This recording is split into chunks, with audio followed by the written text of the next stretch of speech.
होगा साल 2024 का आखिरी गोचर। 2024 के जाते जाते शुक्र चलेंगे नई चाल। कुंभ राशि में जाते ही 9 राशियों की चमकेगी किस्मत। मेरे YouTube पेज एस्ट्रो नरेश पर आपका स्वागत है। नमस्कार, मैं हूं नरेश कुमार। सबसे पहले उन दर्शकों का धन्यवाद जिन्होंने पेज को सब्सक्राइब किया है, पेज के वीडियोस को शेयर कर रहे हैं, लाइक कर रहे हैं और कमेंट बॉक्स में हमें अपनी राय भी लगातार भेज रहे हैं। दोस्तों, आज के वीडियो में बात करेंगे साल 2024 के आखिरी गोचर की। जी हाँ, शुक्र जो है वो ट्रांजिट करेंगे कुंभ राशि में 28 दिसंबर को।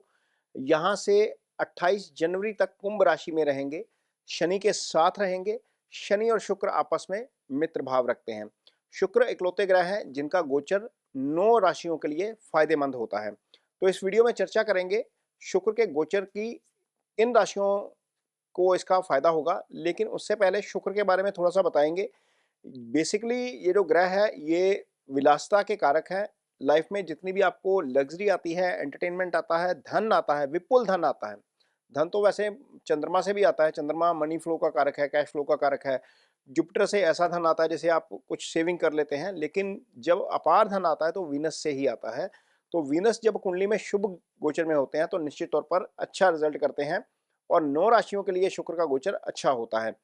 अब यहाँ पर सवाल यह है कि 1 महीने के लिए आए हैं, 28 दिसंबर से लेकर 28 जनवरी तक आए हैं, तो क्या आते ही फल करना शुरू कर देंगे?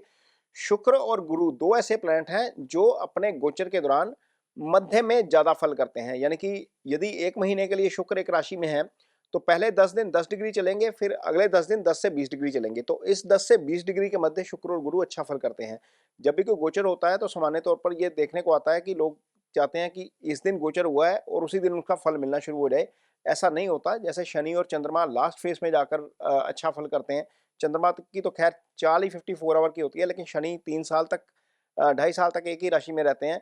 कई बार 3 साल तक भी रहते हैं, तो लास्ट फेज में जाकर अच्छा या बुरा फल कर जाते हैं। मंगल और सूर्य आते ही अच्छा फल करते हैं या बुरा फल करते हैं। केतु जो है राहु है वो भी ऐसे ही करते हैं। राहु और बुध पूरे गोचर के दौरान फल करते रहते हैं, या अच्छा करना हो या बुरा करना हो वो पूरे गोचर के दौरान करते रहते हैं। तो यहाँ पर शुक्र का गोचर हो रहा है। जब कुंभ राशि में शुक्र का गोचर होगा तो सबसे पहली राशि जिसको इसका फायदा होगा वो है मेष राशि। मेष राशि के जातकों के लिए आप देख सकते हैं कि शुक्र का गोचर यहाँ पर 11वें भाव में हो रहा है। अब 11वें भाव क्या है? 11वां भाव आपके आय का भाव होता है। यहाँ से आपको लाभ मिलता है, इसे लाभ स्थान कहा जाता है। लाइफ में तरक्की या प्रमोशन यहीं से मिलता है। तो नया साल आ रहा है, 28 दिसंबर को गोचर हो जाएगा।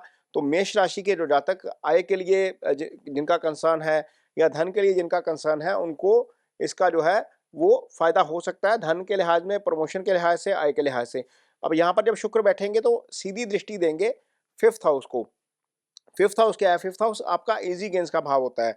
शुक्र मेष राशि के लिए धन भाव के स्वामी भी होते हैं। धन भाव के स्वामी का आय भाव में आकर बैठ जाना वैसे भी पैसे के लिहाज से अच्छा है। जिनके घर में संतान आने वाली है उनके लिए भी चीजें अच्छी रहेंगी, क्योंकि पंचम भाव पर शुक्र की दृष्टि आ जाएगी। इससे पहले पंचम के ऊपर सिर्फ शनि की दृष्टि पड़ रही थी, तो उस लिहाज से भी चीजें काफी ठीक हो जाएंगी। आप चार्ट में देख सकते हैं कि शुक्र कैसे देख रहे हैं इस राशि को। और जिनकी लाइफ में कोई नहीं है उनकी लाइफ में कोई आ सकता है, क्योंकि शुक्र रोमांस के कारक ग्रह हैं। जब 11वें भाव में बैठे हैं, 5th हाउस को देख रहे हैं, ये निश्चल प्रेम का भाव होता है, ये बुद्धि विवेक का भाव होता है। तो ये भाव एक्टिव होने का मतलब है कि जो लोग सिंगल हैं अब तक, उनकी लाइफ में कोई आ सकता है, कोई एंगेजमेंट वाला सिलसिला आगे जाकर चल सकता है। इसके अलावा सप्तम भाव के क्योंकि स्वामी है आपकी कुंडली में, तो पार्टनर से आपको कोई ना कोई फायदा जरूर मिलता हुआ नजर आएगा, भले ही वो आपका लाइफ पार्टनर है या आपका बिजनेस पार्टनर है। तो इन चीजों को लेकर मेष राशि के जातकों के लिए शुक्र का ये गोचर काफी फायदेमंद रह सकता है। अगली राशि जिसको इसका फायदा होने जा रहा है वो है मिथुन राशि। मिथुन राशि के जातकों के लिए शुक्र का गोचर जो होगा वो 9th हाउस से होगा। 9th हाउस का जो शुक्र का गोचर है, चूंकि 9th हाउस भाग्यस्थान होता है, भाग्यस्थान में शनि के साथ शुक्र का गोचर निश्चित तौर पर आपको बहुत लाभ देगा। जो मिथुन राशि होती है उसके लिए शुक्र पंचम भाव के स्वामी बनते हैं। अगेन पंचम के स्वामी का 9th हाउस में जाना एक तरीके से अच्छा है। अपनी राशि से, अपनी एक राशि से शुक्र जो है वो पंचम भाव में चले जाएंगे, तो एक तरीके से ये अच्छा हो जाएगा। और पंचम भाव निश्चल प्रेम का भाव है, बुद्धि विवेक का भाव है, संतान का भाव है। संतान भाव से, संतान पक्ष से अच्छी खबर सुनने को मिल सकती है। जिनके संतान नहीं है उनको ऐसी खबर आ सकती है कि संतान होने वाली है या कंसेप्शन हो सकती है, क्योंकि जब कंसेप्शन होती है तो पहले महीने प्रोटेक्शन जो है वो वीनस सी देते हैं। वीनस सीमन के कारक होते हैं मेल बॉडी में। तो इससे जो मिथुन राशि के जातक हैं उनको पंचम भाव से संबंधित अच्छे फल देखने को मिल सकते हैं। विदेश यात्रा का योग बनता है क्योंकि शुक्र यहाँ पर 12वें भाव के स्वामी होकर भाग्य स्थान में बैठ गए हैं, ये भी यात्रा का भाव होता है। कई लोगों की धार्मिक यात्रा भी हो सकती है इस अवधि के दौरान। भाइयों से सहयोग मिलता हुआ नज़र आएगा क्योंकि शुक्र जब आपके 9th हाउस में बैठते हैं तो सीधी दृष्टि आपके पराक्रम भाव को देते हैं। तीसरा भाव आपके छोटे भाई का भाव होता है, वहाँ पर चीज़ें थोड़ी-सी तालमेल आपका बेटर होता हुआ नज़र आ सकता है। तो ये रहेगा मिथुन राशि के जातकों के लिए शुक्र के गोचर का फल। अगली राशि जिसको इसका फायदा होगा वो है कर्क राशि। कर्क राशि के जातकों के लिए शुक्र का गोचर जो है वो अच्छा होने जा रहा है और कर्क राशि के जातकों के लिए शुक्र जो है वो अष्टम भाव में गोचर करेंगे। कर्क से अष्टम का गोचर जो है वो अच्छा है क्योंकि शुक्र इकलौते ग्रह हैं जो छठे, 8वें और 12वें में भी अच्छा फल करते हैं। तो यहाँ पर जो कर्क राशि के जातक हैं उनके लिए शुक्र आय स्थान के स्वामी बनते हैं। यहाँ पर देखिए आपकी आपकी जो कुंडली लगी हुई है, देखिए 11वें भाव में शुक्र की जो है वृषभ राशि आ जाती है और आपके चौथे भाव में शुक्र की जो है वो तुला राशि आती है। तो तुला राशि के स्वामी अपने से 5th हाउस में चले गए। इस अवधि में कोई व्यक्ति यदि मकान खरीदना चाहता है या कार खरीदना चाहता है, कोई वाहन खरीदना चाहता है, तो निश्चित तौर पर एक नई एसेट बनने का योग भी यहाँ पर बनता है। आय में वृद्धि का योग है, प्रमोशन हो सकती है, परिवार में भी वृद्धि का योग बनता है यहाँ पर। तो इस लिहाज से यदि हम देखते हैं तो कर्क राशि के जातकों के लिए भी शुक्र का ये गोचर काफ़ी शुभ होने जा रहा है। इससे आपको निश्चित तौर पर फायदा मिलेगा। अगली राशि जिसको इसका फायदा होने जा रहा है वो है अपनी तुला राशि। ये शुक्र की अपनी ही राशि है और शुक्र का अपनी ही राशि से गोचर करना, अपनी ही राशि जो है वो शुभ गोचर में आ जाना शुक्र का, वो आपके लिए निश्चित तौर पर काफ़ी अच्छा है क्योंकि जब तुला राशि की कुंडली बनाएंगे तो आपके पंचम भाव में कुंभ राशि आ जाएगी। कुंभ राशि जो है वो शनि की राशि है और ये युगा कारक भी होते हैं शनि इसके लिए। शुक्र राशि का स्वामी पंचम भाव आपका जो कुंडली का दूसरा सबसे शुभ भाव होता है। यहाँ से गोचर करना और 11वें भाव को दृष्टि देना, ये आपके आय के लिहाज से अच्छा है, प्रमोशन के लिहाज से अच्छा है। यहाँ पर शनि पहले से विराजमान है, इसकी दृष्टि वहाँ पर भी जा रही है, 11वें भाव पर दोनों की चली जाएगी। तो नेगेटिव और पॉजिटिव दृष्टि पड़ने से 11th आपका एक्टिव हो जाएगा। तो निश्चित तौर पर आय बढ़ेगी। कोई भी फैसला लेंगे आप बुद्धि विवेक के साथ करेंगे। ये समय उन लोगों के लिए बहुत अच्छा है जो ऑलरेडी एंगेजमेंट में हैं, जिनका किसी के साथ अंडरस्टैंडिंग है, क्योंकि जब तक शुक्र यहाँ पर रहेंगे आपको बार बार अच्छा समय बिताने का मौका मिल सकता है। इस अवधि के दौरान मूवी जा सकते हैं, डिनर जा सकते हैं, कहीं पे घूमने के लिए जा सकते हैं। ऐसी स्थिति बनेगी तुला राशि के जातकों के लिए क्योंकि शुक्र यहाँ पर पंचम में है। पंचम निश्चल प्रेम का भी भाव होता है। अगली राशि जिसको इसका फायदा होगा वो है वृश्चिक राशि। वृश्चिक राशि के जातकों के लिए शुक्र का गोचर आप देख सकते हैं कुंडली के ऊपर 11वें भाव 4th हाउस में गोचर होगा। 4th हाउस का गोचर शुक्र का, शुक्र चूंकि तमाम तरह की संपदा के कारक हैं, एसेट्स जो हैं वो शुक्र से बनती है आकर, और 4th हाउस में आकर बैठ के जो एसेट्स का ही भाव होता है, तो कोई ना कोई एक ऐसी प्लानिंग हो सकती है कि आप कोई ना कोई एसेट खरीदने की योजना बनाएं, कोई गाड़ी खरीदने की योजना बनाएं, कोई ज्वेलरी वगैरह खरीदने की योजना बनाएं, या इसके अलावा मकान खरीदने की योजना हो सकती है आपकी। तो इस अवधि में वो फलीभूत हो सकती है। शुक्र यहाँ पर आकर इसको एक्टिव कर रहे हैं इस भाव को। जब शुक्र यहाँ पर बैठ रहे हैं तो निश्चित तौर पर आपकी कुंडली में बिल्कुल सामने 10th हाउस को देख रहे हैं। ये कर्म का भाव होता है। तो कर्म वाले भाव के ऊपर शुक्र और शनि दोनों की दृष्टि, शनि कर्म के कारक ग्रह भी हैं। आपके कारोबार में वृद्धि भी करेगी, कार्यस्थल पर आपका प्रभाव भी बढ़ाएगी। तो ये आपके लिए निश्चित तौर पर अच्छा है। शुक्र आपकी कुंडली में जितने भी वृश्चिक राशि के जातक हैं उनके लिए सप्तम के स्वामी बनते हैं। पार्टनर से लाभ मिल सकता है, बिजनेस पार्टनर से भी लाभ मिल सकता है और लाइफ पार्टनर से भी लाभ मिल सकता है। विदेश यात्रा का भी योग यहाँ पर बनता है क्योंकि शुक्र आपकी कुंडली में 12th हाउस के भी लॉर्ड हैं, जहाँ पर तुला राशि आती है शुक्र की। तो 12th का एक्टिव होना, उस भाव के स्वामी का शुभ गोचर में चले जाना, 7th का एक्टिव होना, 10th का एक्टिव होना निश्चित तौर पर आपको अच्छे रिजल्ट देकर जाएगा शुक्र इसके। तो ये रहेगा वृश्चिक राशि के जातकों के लिए शुक्र के गोचर का फल। अगली राशि जिसको इसका फायदा होगा वो है धनु राशि। धनु राशि के जातकों के लिए शुक्र का गोचर तीसरे भाव में होगा। तीसरे भाव में बैठकर शुक्र आपकी कुंडली में भाग्यस्थान को एक्टिव करेंगे। भाग्यस्थान के एक्टिव होने का मतलब यह है कि जो चीज़ें आपके साथ चल रही हैं, जो आप असाइनमेंट्स कर रहे हो, कहीं पे कोई काम कर रहे हो, वहाँ पर भाग्य आपका साथ देता हुआ नजर आएगा। धनु राशि के जातकों के लिए भी शुक्र आय स्थान के स्वामी बन जाते हैं क्योंकि यहाँ पर तुला राशि आ जाती है 11th हाउस में। तो एक तरीके से यहाँ पर चीज़ें जो हैं वो आपके लिए आय के लिहाज से, प्रमोशन के लिहाज से, काम के एग्जीक्यूशन के लिहाज से, वृद्धि के लिहाज से अच्छी हैं। जो धनु राशि होती है उसके लिए शुक्र की एक राशि हालांकि छठे भाव में आती है। छठा भाव रोग ऋण शत्रु का भाव होता है और रोग ऋण शत्रु वाले भाव के स्वामी का शुभ गोचर में चले जाना, यदि आपके ऊपर कोई कोर्ट केस है वहां पर राहत मिलती हुई नजर आएगी। यदि आप कहीं फिजिकल चैलेंज का जो है वो सामना कर रहे हैं, कोई रोग है आपको, वहां पर आपको राहत मिलती हुई नजर आ सकती है। यदि कोई कर्ज वाली स्थिति है तो वहां पर कर्ज जो है वो थोड़ा सा हल्का होता हुआ नजर आएगा आपको। यहाँ पर धनु राशि के जातकों के लिए इस चीज का ये काफी लाभ हो जाएगा। अगली राशि जिसको इसका फायदा होगा वो है मकर राशि। मकर राशि शनि की राशि है, शुक्र शनि के मित्र हैं और ये दोनों ही मित्र आपके धन स्थान में आकर बैठ गए। अब दूसरे भाव में शुक्र का गोचर जो है वो वहां पर जब गोचर होता है तो आठवें भाव को दृष्टि देते हैं।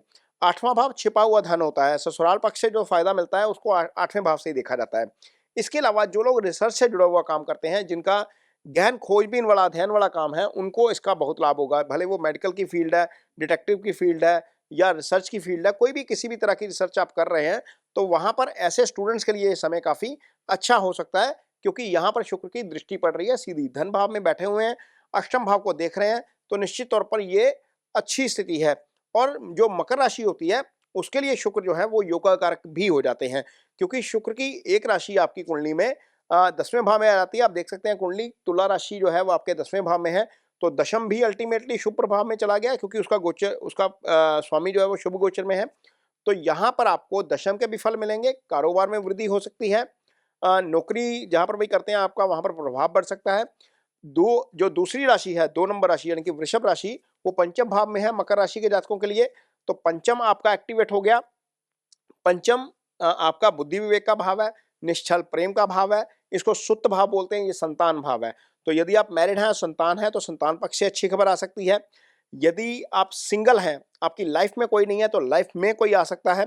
यदि आप की संतान है, संतान नहीं है, तो भी ऐसी खबर आ सकती है आपको कि संतान वाले मामले में चीजें आगे डेवलप होती हुई नजर आएंगी, क्योंकि जब कंसेप्शन होती है किसी के घर में, कोई गर्भधारण करता है, तो उसमें सबसे अहम रोल जो है वो शुक्र का ही होता है। पहले महीने शुक्र ही प्रोटेक्ट करते हैं वॉर्म में बेबी को। तो यहाँ पर मकर राशि के जातकों के लिए 5th के जो सिग्निफिकेंस है वो सारे एक्टिव हो जाएंगे और अच्छे तरीके से एक्टिव होंगे। यहाँ पर आपको इसका लाभ मिल सकता है। आगे अगली राशि जिसको इसका फायदा होगा वो है आपकी कुंभ राशि। क्योंकि कुंभ राशि में ही ये गोचर हो रहा है और कुंभ राशि के जातकों को इसका निश्चित तौर पर फायदा होगा। ये शनि की अपनी राशि है, शनि यहाँ पर खुद बैठे हैं। कुंभ राशि के जातकों के लिए भी शुक्र जो है वो योगाकारक होते हैं। यहाँ पर तुला राशि जो है वो भाग्यस्थान में आ जाती है। भाग्यस्थान के स्वामी का लगन में जाकर लगन के स्वामी के साथ बैठ जाना भाग्य को एक्टिव कर रहा है, तो निश्चित तौर पर कुंभ राशि के जातकों के लिए बहुत अच्छा होने वाला है। एक महीना आप निश्चित तौर पर काफी एनर्जी में अपने आप को पाएंगे और पॉजिटिव वाली एनर्जी में अपने आप को पाएंगे। यहाँ पर शुक्र आपके लिए 4th हाउस के भी लॉर्ड बनते हैं, तो जिनका मकान प्रॉपर्टी कुछ एसेट खरीदने की योजना है उनके लिए भी चीजें काफी पॉजिटिव नजर आ रही हैं कुंडली में, क्योंकि लग्नेश के साथ ही 4th का लॉर्ड भी बैठ गया, 9th का लॉर्ड भी बैठ गया। तो 4th और 9th का लॉर्ड होने के कारण शुक्र योगा कारक हो गए और योगा कारक ग्रह आपकी राशि के ऊपर आकर बैठ गया। दोनों ही ग्रह आपके सप्तम को दृष्टि दे रहे हैं, तो सप्तम पार्टनर का भाव होता है, शुक्र पार्टनर के कारक होते हैं, सप्तम भाव के कारक भी शुक्र होते हैं। तो लाइफ पार्टनर से भी लाभ हो सकता है। यदि लाइफ पार्टनर को कोई दिक्कत है तो वहां पर आपको देखेंगे कि चीजें ठीक होती हुई नजर आएंगी, या बिजनेस पार्टनर से भी आपको लाभ मिल सकता है।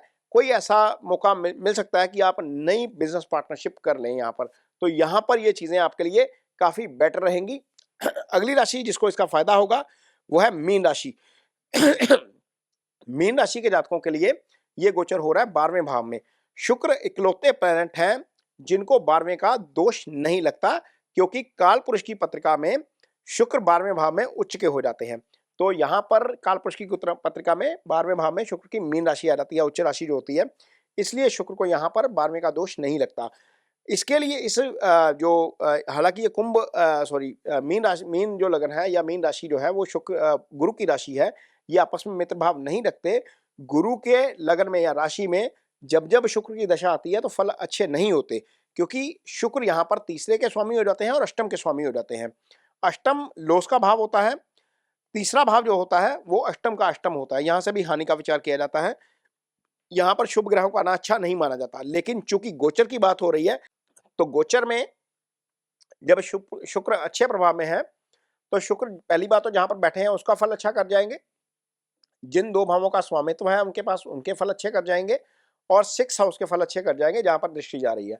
तो कर्ज में राहत मिल सकती है, रोग से मुक्ति मिलने की संभावना है। यहाँ पर यदि कोई लिटिगेशन है तो वहाँ पर आपको राहत मिलती हुई नजर आएगी। छोटे भाई से आपको सहयोग मिलता हुआ नजर आ सकता है। विदेश यात्रा आपकी जो है वो फलीभूत होगी। यदि आप विदेश यात्रा का प्लान कर रहे हैं इन दिनों में, तो वहाँ पर आपको उसके अच्छे रिजल्ट मिलेंगे। जिनका काम रिसर्च से जुड़ा हुआ है, जो डिटेक्टिव का काम करते हैं, जो मेडिकल रिसर्च का काम करते हैं, जो साइंस में रिसर्च करते हैं, उनके लिए समय काफ़ी अच्छा है। तो मीन राशि के जातकों के लिए भी शुक्र का ये गोचर काफ़ी शुभ होने जा रहा है। तो ये तो 9 राशियाँ हैं जिनके ऊपर शुक्र का जो है वो प्रभाव रहेगा। 1 महीने के लिए 30 दिन तक ये शुक्र का गोचर होता है। और यहाँ पर हम देखेंगे कि शुक्र इस अवधि में थोड़ा-सा पीड़ित भी रहेंगे, क्योंकि शनि और केतु व मंगल ऑलरेडी शटाष्टक में चल रहे हैं और शुक्र और शनि जब एक साथ आ जाएँगे, तो शुक्र भी मंगल और केतु के साथ शटाष्टक में आ जाएँगे, इसलिए ये पीड़ित भी हो जाएँगे। तो जब शुक्र पीड़ित हो जाते हैं गोचर में, तो उसके फलों में क कहीं न कहीं कोई न कोई कमी भी आ सकती है। लेकिन 8 जनवरी से लेकर 18 जनवरी के बीच शुक्र निश्चित तौर पर आपको अच्छे फल करके जाएँगे। यदि आपकी कुंडली में शुक्र पीड़ित है और गोचर आपका शुभ है, यदि आपकी राशि इन राशियों में से है जो हमने बताई हैं, तो आप शुक्र की रेमेडी ज़रूर करिए। यदि आप मैरिड हैं, तो अपनी वाइफ़ को कोई ना कोई सरप्राइज़ देते रहिए, कोई गिफ्ट देते रहिए, चाहे वो छोटा ही गिफ्ट हो। आपकी वाइफ़ जो होती है, वो आप घर में शुक्र का कारक होती है।